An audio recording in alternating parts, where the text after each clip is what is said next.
Buenas tardes. Vamos a iniciar las clases de otorrinolaringología. Soy la doctora Rosampuero Cáceres, médico asistente del Servicio de Otorrino del Hospital 2 de Mayo, profesora asociada de la Universidad Nacional Mayor de San Marcos. Vamos con la primera pregunta. ¿Cuál es la patología que produce con más frecuencia hipoacusia conductiva en niños? Entonces tenemos estas alternativas: trauma acústico, presbiacusia, enfermedad de Meniere, otitis media aguda, neurinoma del acústico. Vamos a ir viendo cuál de estas alternativas es la adecuada y cuál es la que realmente no puede ser, ¿no? Entonces, en trauma acústico, como sabemos, el trauma acústico es producida mayormente por ruido y causa una hipoacusia de tipo neurosensorial, sobre todo en las frecuencias agudas. El oído puede defenderse con intensidades de sonidos hasta 70 decibeles, incluso 80, pero más allá de los 80 decibeles va a causar problemas a nivel de las células ciliadas internas. Este problema es de tipo irreversible. En el oído tenemos dos estructuras muy importantes que van a amortiguar la intensidad del sonido, como es el músculo tensor del martillo y el músculo del estribo. Ambos prácticamente se van a contraer cuando la intensidad de sonido sobrepasa el umbral. De esta manera, el oído quedará protegido para evitar los problemas, como les decía, de tipo irreversible a nivel del oído interno. Presbiacusia es un problema de tipo también neurosensorial, es una hipoacusia neurosensorial. Se debe a la degeneración, si se quiere decir así, de tipo fisiológica y se presenta solo en pacientes de edad avanzada. Se dice que a partir de los 45 años el oído también va envejeciendo y prácticamente después de los 60 va a haber en mayor o menor grado una disminución de la audición que más o menos es simétrica en las frecuencias agudas. En cuanto a la enfermedad de Meniere, esto es un problema del oído interno y la característica básicamente es el aumento de la presión en el oído interno. No se sabe todavía cuál es la causa que produce este problema y se va a presentar los síntomas de vértigo. Puede debutar con crisis vertiginosa. La crisis vertiginosa comprende, además de la alteración del equilibrio, sensación de giro, náuseas, vómitos, bastante componente neurovegetativo, sudoración fría, incluso taquicardia. También vamos a tener problemas de zumbidos e hipoacusia que al inicio va a ser de tipo conductiva, sobre todo en las frecuencias graves, pero con el tiempo se va haciendo neurosensorial. La enfermedad de Meniere es un problema crónico, no es un problema agudo y es muy importante el control de estos pacientes para evitar que la sordera sea invalidante, al igual que el vértigo. El tratamiento es mayormente médico, se puede manejar, depende del grado también de esta enfermedad y muchas veces también cuando no hay una respuesta al tratamiento médico que se hace con beta-istina mayormente, entonces puede usarse infiltraciones de aminoglicósidos dentro de la caja timpánica. De esta manera estaremos haciendo una sección química. En cuanto a la otitis media aguda, que es la adecuada, en este caso es la respuesta del enunciado anterior. La otitis media aguda, como su nombre lo dice, el tiempo de enfermedad no va más allá de 1 a 2 días. Mayormente es una enfermedad que va a darse más en niños que en adultos. La otitis media aguda entonces va a causar un problema de hipoacusia conductiva. Más adelante vamos a desarrollar el tema con un poco más de paciencia. El neurinoma del acústico es una tumoración que se va a desarrollar en las capas del octavo par, y cuando está dentro del conducto auditivo interno se le llama neurinoma intracanalicular, y cuando sale ya del conducto auditivo interno se le denomina extracanalicular. El síntoma puede ser inicial, puede ser solo zumbido, unilateral en personas jóvenes, y con el tiempo podría aparecer hipoacusia de tipo neurosensorial. Por eso es mejor pecar de exceso que de defecto cuando uno tiene, ¿no?, un paciente de este tipo con acúfenos y disminución de la audición. Es mejor asegurarse que no tenga este problema. Un examen entonces es la resonancia magnética. Es importante este examen para poder inmediatamente prescribir el tratamiento quirúrgico, ¿no?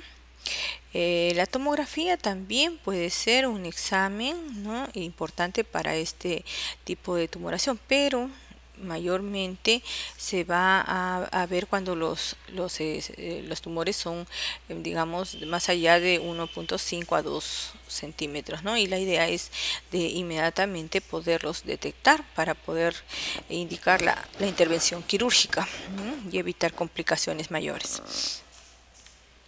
Entonces, tenemos que la otitis media aguda es una infección muy frecuente en niños. Las edades que comprenden son entre los 6 meses y los 2 años. La mayoría de los niños, en un 70 al 80%, han tenido una infección de oído antes de haber cumplido los 6 años. Esto es bastante común en lugares donde los climas son muy húmedos, como en Lima, por ejemplo, y una de las causas más frecuentes pueden ser los resfriados o pueden ser también la rinitis alérgica, ¿no? Entonces, tenemos que aproximadamente un tercio de ellos presentan 3 o más episodios. Las infecciones del oído frecuentemente van acompañadas o ocurren después de un catarro común, ¿no? Ahora, es muy importante tener la habilidad de hacer otoscopía. La otoscopía es un examen valioso, no solamente para el que es de la especialidad de otorrinolaringología, sino para cualquier médico, independiente de la especialidad que tenga. No hay forma de diagnosticar si no vemos qué está pasando dentro del oído mediante este instrumento, ¿verdad? Podemos sospechar cuando el niño tiene dolor intenso. El dolor intenso del oído es el síntoma principal de esta patología. Cuando el niño se alimenta, es decir, mama, traga, mastica o se suena la nariz, el dolor se empeora, y entonces el niño deja de mamar, se vuelve inapetente, irritable, lleva con frecuencia la mano al oído, lateraliza su cabeza, ¿verdad? Ahí a veces podemos tener también problemas de fiebre, pero no siempre también está presente. Cuando la membrana timpánica está muy congestiva y luego se abomba, el dolor realmente va a ser muy intenso. Y llega un momento que esta tensión es vencida y podemos tener una perforación del tímpano, y entonces vamos a tener secreción. Entonces, cuando hay ya secreción, el dolor va a minorar, pero a veces uno puede confundirse y pensar que el niño está yendo mejor. Al contrario, el niño está yendo peor, porque ahora sí ya tenemos una perforación del tímpano, que es una complicación. Por eso es muy importante, ¿no?, hacer la otoscopía y ver si hay secreción, porque no solamente va a ser que salga la secreción hacia afuera del conducto, sino vamos a tener también dentro del conducto, que puede ser amarilla, verde o blanquecina, ¿no? Y entonces, cuando se le da el tratamiento médico, debe volver al control necesariamente a los 10 días para volver a observarlo y después cada mes hasta que nosotros nos cercioremos que esa perforación haya cerrado. De lo contrario, esa perforación pequeña que se produjo en la otitis media aguda se va a ir cada vez agrandando y vamos a ir ya a otra faceta que es la otitis media crónica. Cuando son pequeños es bien difícil que ellos adviertan que está escuchando menos, mayormente cuando son niños ya más grandecitos de 6, 7 años que son ya más colaboradores, ellos van a advertir que escuchan menos en el oído, que tiene problemas, ¿no? En cambio, en los niños que son pequeñitos, lo único que vamos a observar es muchas veces la irritabilidad, diarreas o fiebre también, ¿no? O las secreciones que llevan apareciendo en el meato auditivo. Entonces, la inspección de la membrana timpánica mediante la otoscopía es muy importante para analizar el color, ¿no? La transparencia, la movilidad. El abombamiento aparece inicialmente en el cuadrante posterior y superior de la membrana timpánica.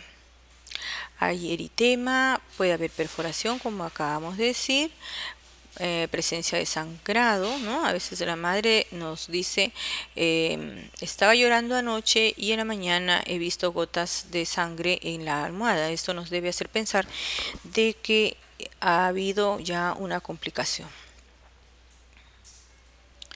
En cuanto al tratamiento, en tratamiento podemos echar mano a dos medicamentos muy importantes, que son los antibióticos y los analgésicos. Dentro de los analgésicos vamos a ver, ¿no?, que podemos utilizar paracetamol, ibuprofeno, ¿no?, en niños sobre todo, pero también si se trata de adultos podemos utilizar otro tipo de analgésicos como el naproxeno, por ejemplo, van a ayudar también a disminuir el dolor. Las gotas ópticas realmente no son muy eficaces. Podrían colocarse, pero realmente no son sumamente necesarias. En cuanto a antibióticos, esto sí es muy importante. La dosis, ¿no?, que utilizamos en la otitis media aguda, básicamente tenemos como en primer lugar la amoxicilina. La amoxicilina debe ser utilizada a dosis altas, 70 a 80 miligramos, ¿no?, por kilo de peso, por 10 días, ¿no?, preferentemente. También podemos usar una asociación de amoxicilina más ácido clavulánico. Y si nuestro niño está vomitando, podemos usar ceftriaxona intramuscular. Se recomienda 50 miligramos día por 3 días. El resto de los antibióticos, incluyendo la sulfatrimetoprim, eritromicina y la citromicina, también pueden ser incluidos dentro del esquema de tratamiento. La citromicina, dentro de todos estos medicamentos, es la más fácil de dosificar. La citromicina se da a 10 miligramos por kilo de peso y de preferencia 5 días. Es más fácil de indicar a la madre porque es solamente una vez al día y es difícil de olvidarse, mientras que el resto de medicamentos es un poco difícil a veces que la madre cumpla porque hay que dárselo de 2 a 3 veces al día, ¿no? Los gérmenes que se detectan con más frecuencia en la otitis media aguda son el Streptococcus pneumoniae, el Haemophilus influenza y con menor frecuencia la Bramaela catarrhalis, el estreptococo del grupo A y el Staphylococcus aureus. En cuanto a las complicaciones, vamos a ver que la complicación más frecuente es la mastoiditis. Si nosotros encontramos que tenemos enrojecida la región retroauricular y vemos también que el pabellón comienza a desplazarse hacia adelante, podemos estar sospechando que el niño tiene una mastoiditis, complicación de una otitis media aguda. La laberintitis. La laberintitis también es otra complicación que se pueden encontrar en este tipo de patologías y vamos a ver que por continuidad va a haber infección del oído interno. Entonces esto puede causar vértigos, trastornos en el equilibrio, ¿verdad? Entonces no va a haber, en otras palabras, laberintitis sin infección. O sea, necesariamente para poder, digamos, hacer el diagnóstico de laberintitis debe estar el oído patológico, ya sea con congestión, ya sea con algún proceso infeccioso como secreción purulenta, etcétera, ¿no? También podemos tener problema de meningitis por la continuidad. El oído medio, ¿no?, colinda con la base del cráneo y realmente en niños es muy fácil de poder, digamos, complicarse y van a haber infecciones de las membranas que rodean al sistema nervioso central, cicatrización y fibrosis de la membrana del tímpano. Puede haber también problemas de parálisis facial, porque el nervio facial en su segunda y tercera porción están prácticamente entrando al oído medio y entonces por la infección puede dar lugar a problemas de este tipo, ¿no? Vamos con la segunda pregunta. Lactante de 9 meses de edad con llanto inconsolable, irritable, febril, temperatura de 38 punto y medio, rinorrea amarilla, el examen físico, faringe está congestiva, las amígdalas están hipertróficas, hay abombamiento e hiperemia de la membrana timpánica. Entonces ya este cuadro ya es más familiar, ¿verdad? Tenemos acá, ¿no?, todos los signos y síntomas de una otitis media aguda. ¿Mm? Faringitis, ¿por qué no el resto? Vamos a ver, nos está hablando básicamente todas las características de oído. Si es que fuese una faringitis aguda, pues el cuadro que nos están presentando más estaría en relación a la faringe, ¿verdad? Cólico de lactante, meningitis, laringitis, realmente no están en relación al enunciado. Lactante de 8 meses de edad que desde hace 3 días presenta fiebre. 3 días es un cuadro agudo, entonces está irritable, hay palidez y faringe, la faringe está roja, está edematizada. En la otoscopía se encuentra la membrana timpánica opaca, con movilidad disminuida y sin secreción. Dice, ¿cuál es el diagnóstico que origina el cuadro clínico agudo? En este caso sí podríamos decir, ¿no? Nos está hablando de la faringe que está roja, que está edematizada, que está irritable. También nos está hablando de oído, pero el cuadro en sí que está originando el cuadro clínico agudo es la faringitis, ¿verdad? Esta faringitis está dando lugar al problema del oído. Acordarse que la rinofaringe tiene que ver mucho con el oído medio a través de la trompa de Eustaquio.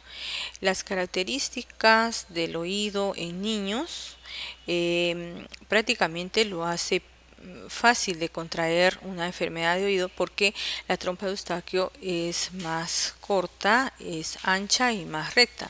Entonces, luego de un resfriado común, una rinofaringitis, es usual que podamos encontrar en muchos de los niños también problemas a nivel del oído medio. Por eso es muy importante hacer la otoscopía. Paciente de 12 años de edad, consulta por hipoacusia y acúfenos luego de su ingreso a una piscina, sin otalgia ni fiebre. La presunción diagnóstica es, y vamos a ver cada uno de ellos, ¿no? Entonces este es un niño ya un poco más grande que por la edad ya nos puede decir si la disminución de la audición es unilateral o bilateral. En este caso parece ser que es unilateral, y acúfenos, zumbidos, tinnitus es la misma terminología, y nos dice que esto se presentó tan pronto entró a la piscina. Si es que entraba a la piscina, vamos a suponer que el agua ingresó al oído, ¿no? Y que esto ha provocado la disminución de la audición y la persistencia del acúfeno. No hay dolor y no hay fiebre, ¿no? Entonces algo bastante agudo, ¿no? De presentación bastante aguda. Y entonces el diagnóstico será tapón de cerumen. ¿Por qué? La otitis media aguda, ¿no? Como su nombre lo dice, tiene un pródromo, pero duele. En este caso, acá no hay dolor. En la otitis media crónica, si bien es cierto, no hay dolor, pero vamos a tener ya problemas de hipoacusia y de otorreas persistentes o esporádicas, que no es el enunciado. Otitis externa maligna. Mayormente vamos a tener necrosis a nivel del pabellón auricular, que tampoco está en relación a lo que nos están diciendo. Y otitis externa circunscrita, de todas maneras, siempre hay dolor. Entonces, en este caso, el resultado sería D. El cerumen, y esto es muy importante, el cerumen proporciona protección contra algunas bacterias, hongos e insectos. Es muy importante remarcar esto en nuestros pacientes, ya que la mayoría piensa que el tapón de cerumen o el cerumen en sí produce, digamos, suciedad dentro del oído, y al contrario, esto es una protección. Así como la lágrima protege al ojo, la saliva protege a la boca, también el cerumen va a ser un protector a nivel del oído. El exceso de cerumen, ¿verdad? Entonces, esto sí puede producir un problema de hipoacusia de tipo conductiva. Y basta solo un pequeño desfiladero, como estamos viendo acá, ¿no? Donde no, digamos, pase las vibraciones va a llegar esto a vibrar la membrana y va a escuchar el paciente. Cuando entra líquido, cuando entra agua al oído, entonces el cerumen prácticamente se va a extender y va digamos, a ocluir totalmente el conducto auditivo externo, y entonces es ahí donde el paciente va a sentir, ¿no?, que escucha menos. El tratamiento para un tapón de cerumen es el lavado de oído, y la técnica de lavado de oído no es difícil. Necesitamos siempre tener el agua tibia, nunca fría ni caliente, porque puede producir un problema de vértigo. El jeringa de lavado de oído, el pistón debe siempre apoyarse hacia arriba y hacia atrás, jalando un poquito o traccionando el pabellón auricular hacia arriba y hacia atrás. Una presión continua hará que el agua arrastre, ¿no?, el tapón de cerumen. Se recomienda que 3 días antes del lavado es mejor preparar el oído. ¿Y cómo preparamos el oído? Lo preparamos con gotas de glicerina. Unas 5 gotas puede ser 3 veces al día, ¿no? Por 3 días. De esta manera el procedimiento va a ser bastante fácil de realizar, de forma suave, sin causar dolor en nuestro paciente. También vamos a tener contraindicaciones. ¿Cuándo no debemos hacer el lavado de oído? Cuando el paciente nos dice que tiene dolor. No se debe hacer lavado de oído cuando el paciente tiene dolor. Tampoco cuando encontramos secreción purulenta. Cuando hay una infección está contraindicado. No debemos hacerlo tampoco cuando hay presencia de hongos, porque la humedad favorece a que crezca más, ¿no?, la cantidad de hongos en el oído. Cuando ha sido operado del oído, cuando tiene antecedentes de otorrea, evitar, preferible, no estar haciendo el lavado de oído, ¿no? Existe otro tipo de maniobras en el cual nosotros podemos extraer el cerumen, ya sea mediante microscopio, a esto le llamamos otomicroscopía, o con curetas muy pequeñitas que vamos a ayudarnos para poder extraer el cerumen sin necesidad que entre agua al oído. Un niño con otitis media aguda, que a pesar de un buen tratamiento, las manifestaciones clínicas no mejoran durante las primeras 48 horas. La conducta a seguir será cambiar de antibiótico. Bien, cambiar de antibiótico dentro de las 48 horas es preferible, digamos, no cambiarlo porque la acción todavía la vamos a encontrar al cuarto o quinto día.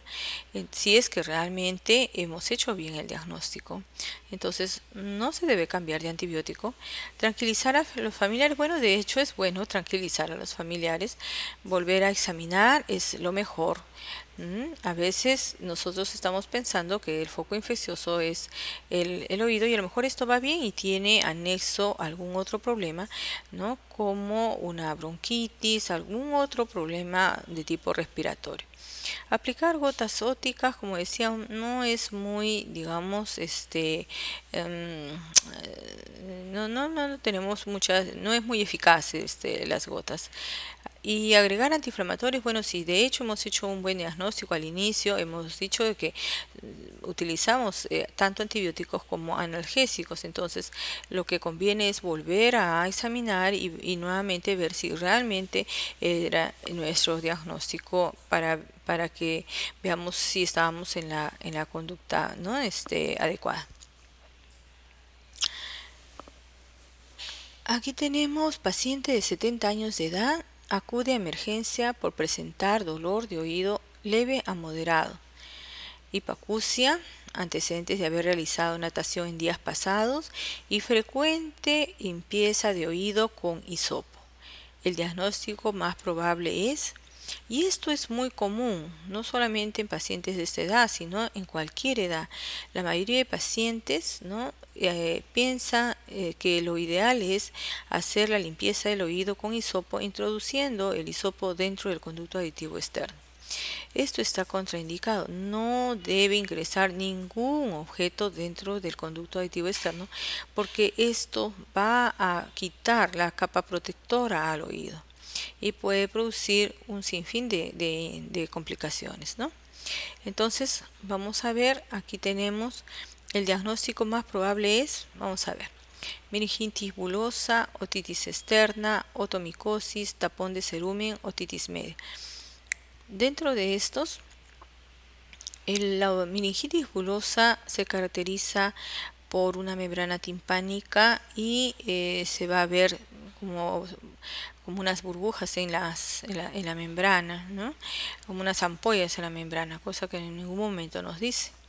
La otitis externa causa dolor, ¿no? También causa hipoacusia y puede también, ¿por qué no?, presentarse cuando uno hace abuso del, del hisopo, ¿verdad? Vamos a dejar otomicosis más adelante, que es la respuesta. Decíamos que el tapón de cerumen no produce dolor, produce hipoacusia sí, pero no produce dolor, sé que esta está también fuera de lugar.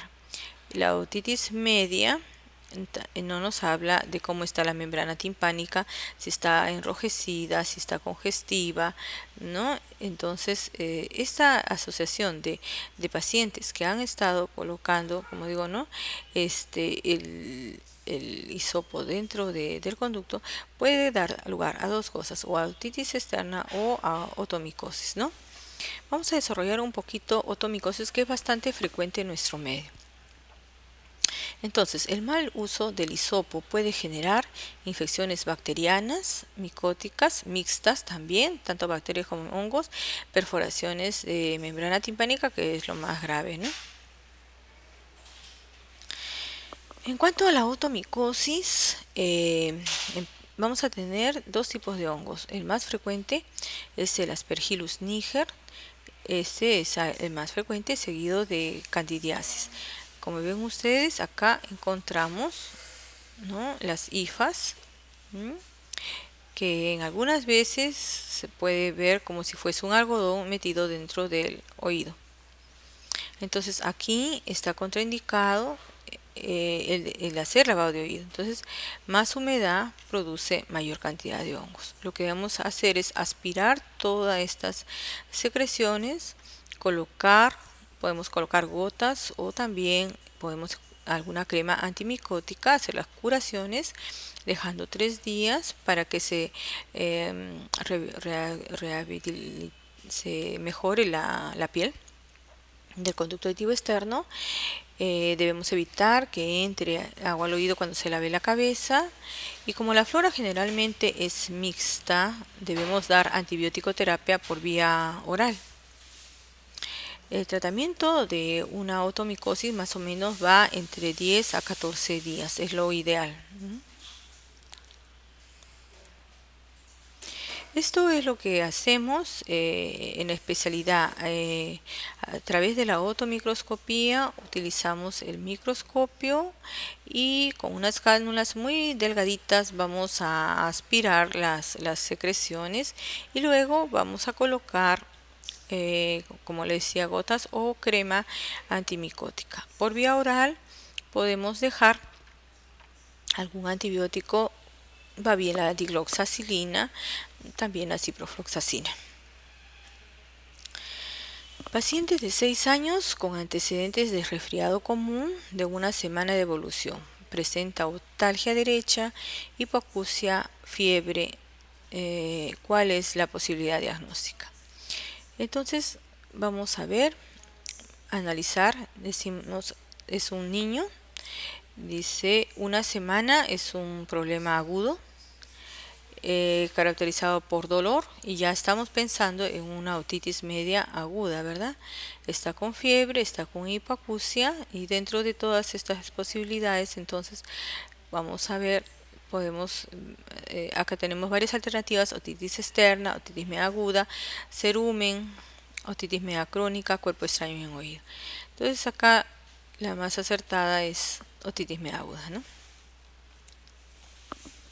La otitis media aguda no suele complicarse.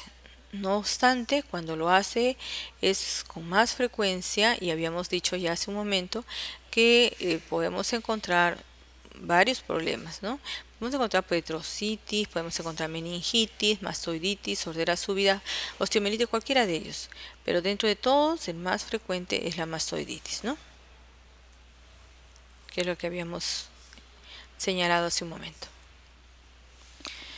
Señale cuál de los siguientes agentes patógenos es el principal causante de otitis media aguda en el niño.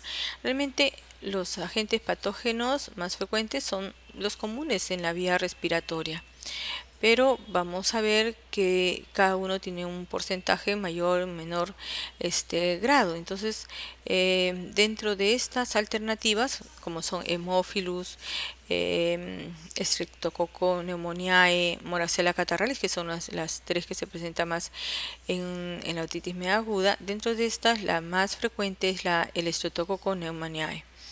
La Pseudomonas aeruginosa no es un germen que esté presente en la otitis media aguda.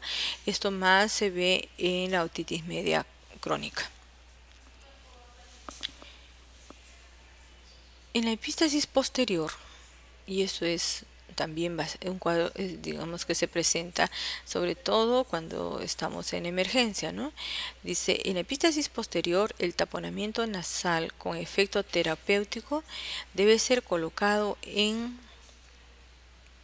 cuando uno tiene un sangrado, ¿verdad? Cuando un paciente llega con sangrado moderado a severo a la emergencia, de primera instancia no vamos a saber si el sangrado viene de la parte anterior o de la parte posterior de la nariz. Entonces, antes de estar pensando en hacer una cauterización, lo ideal es hacer un buen taponamiento anterior. Pero si es que persiste el sangrado, debemos hacer entonces un taponamiento posterior. De esto están hablando, ¿no?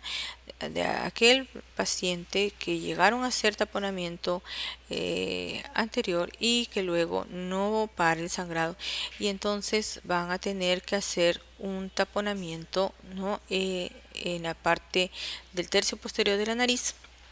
Y para que sea efectivo, entonces vamos a ver por qué debe estar, ¿no?, en el lugar adecuado. Entonces aquí tenemos varias alternativas. Válvula turbino-septal. La válvula turbino-septal está localizado entre lo que es el cornete y el septum nasal. El vestíbulo nasal es la entrada de la nariz, la nasofaringe, cabum faringeo y coana. Dentro de estas tres alternativas, la acertada es la coana y vamos a ver por qué. Si ustedes ven la irrigación de la nariz, aquí vamos a tener una zona muy importante que es el agujero esfenopalatino. Entonces aquí viene la carótida, la maxilar interna y aquí vamos a tener la esfenopalatina. La arteria esfenopalatina ingresa a la nariz por el agujero esfenopalatino y va a dar la arteria madre va a dar varias ramas a la parte posterior de la nariz. Esto está más o menos a la altura del cornete medio. Si nosotros lo ponemos aquí, en esta zona que es el cabo, prácticamente no estamos haciendo hemostasia. El taponamiento debe estar en esta zona, como vamos a ver más adelante, ¿no? Entonces, en la epístasis posterior, el taponamiento nasal con efecto terapéutico debe ser colocado en la coana.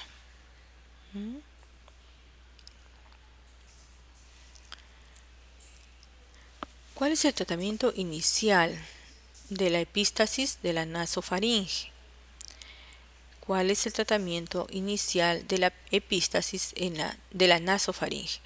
Entonces, habíamos dicho, cuando un paciente llega, como le digo, a la emergencia y tiene un sangrado de bastante consideración, es un sangrado bastante, digamos, no severo, no se va a poder ver el punto de sangrado y por lo tanto es muy difícil que nosotros estemos pensando en hacer una cauterización. De inicio, ¿verdad? De frente no vamos a hacer un taponamiento posterior.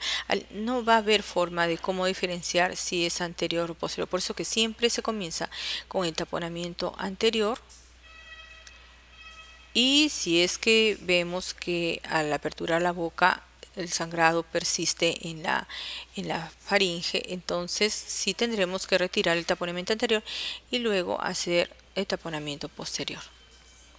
Usar coagulantes realmente no resulta ser efectivo para este tipo de sangrados y antibióticos tampoco no ha lugar. Entonces aquí la respuesta sería taponamiento anterior primero. Acá tenemos un paciente con un taponamiento, ¿no?, anterior bilateral. Los días que debe permanecer el taponamiento anterior son 3 días. El posterior, como mínimo, 5 días. Y después de los 3 días, retiraremos los tapones con mucho cuidado. Hacemos una solución, 50% de agua oxigenada y 50% de cloruro de sodio, y vamos a irrigar lentamente y vamos a ir retirando, ¿no?, las mechas nasales una a una.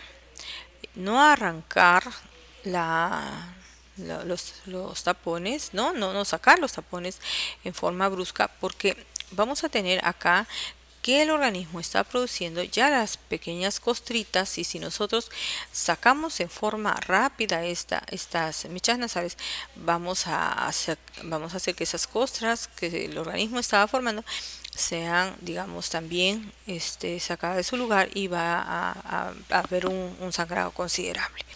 Por eso que es mejor hacer este tipo de soluciones y vamos lentamente sacando, ¿no?, el taponamiento. ¿Qué es lo que necesitamos para hacer un taponamiento anterior? Y eso es muy importante. Muchas veces en la emergencia no vamos a encontrar tapones hechos. Entonces es importante saber cómo confeccionarlos.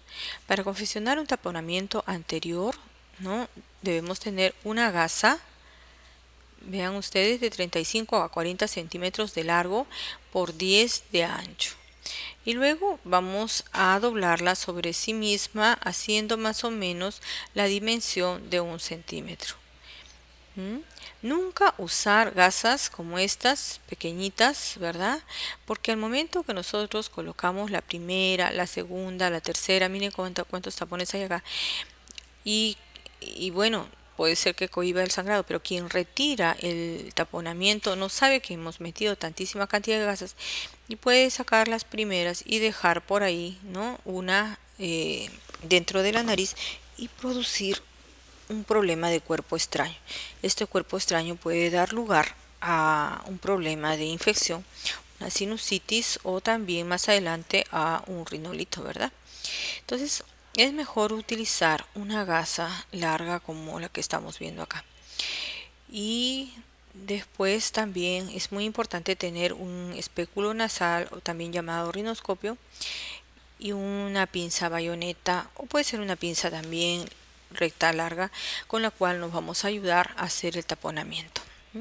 Terminado el taponamiento debemos colocar un apósito nasal externo en la nariz. Este sí se puede recambiar varias veces y la sujetamos con un esparadrapo antialérgico de preferencia. Una vez que hemos terminado de hacer el taponamiento, debemos revisar la cavidad oral para poder ver si es que realmente esto era un sangrado anterior, debe haber cohibido si hemos hecho bien el taponamiento anterior. Esta es la forma de cómo ingresa. La gasa siempre se lleva paralela, ¿verdad? La pinza siempre paralela a la gasa y vamos, ¿no?, introduciendo y empaquetando, como se dice, toda la fosa nasal con esta cinta de 30 a 40 centímetros, como habíamos dicho. Si es que sobrara la cinta, pues se corta y no hay ningún problema. Lo ideal es sí que no se utilice de ninguna manera pedacitos de gasa de 5 centímetros, por ejemplo. Eso no se debe hacer.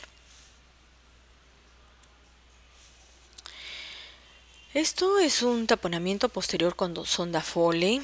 Realmente es una alternativa para quienes realmente no tienen mucha habilidad de colocar el taponamiento posterior. El taponamiento posterior es un poco traumático. Hay que ingresar la sonda por la nariz, sale por la boca, anudamos 2 hilos, luego ingresamos la gasa, ¿no?, hacia la coano, como habíamos dicho, sacamos el hilo por la nariz y colocamos luego el taponamiento nasal anterior, ¿no? Se puede usar en vez de eso, como decíamos, la sonda Foley sí se puede utilizar, pero tendremos que tener bastante cuidado que el globo, ¿verdad?, que está inflado dentro de la nariz esté justo en el tercio posterior de la nariz y no en coana, o perdón, en nasofaringe, porque si es que está inflado en nasofaringe a la hora que va deglutiendo el paciente, vamos a tener que el globo va a resultar luego ya en la boca. Tampoco podemos traccionar esto y amarrarlo acá delante de la columela porque puede producir necrosis. Entonces, esto es cartílago, el ala nasal es cartílago y la punta nasal también. Entonces, la columela igual, de igual modo. Entonces, no debemos colocar ningún tipo de presión en ninguna de estas áreas para no producir necrosis.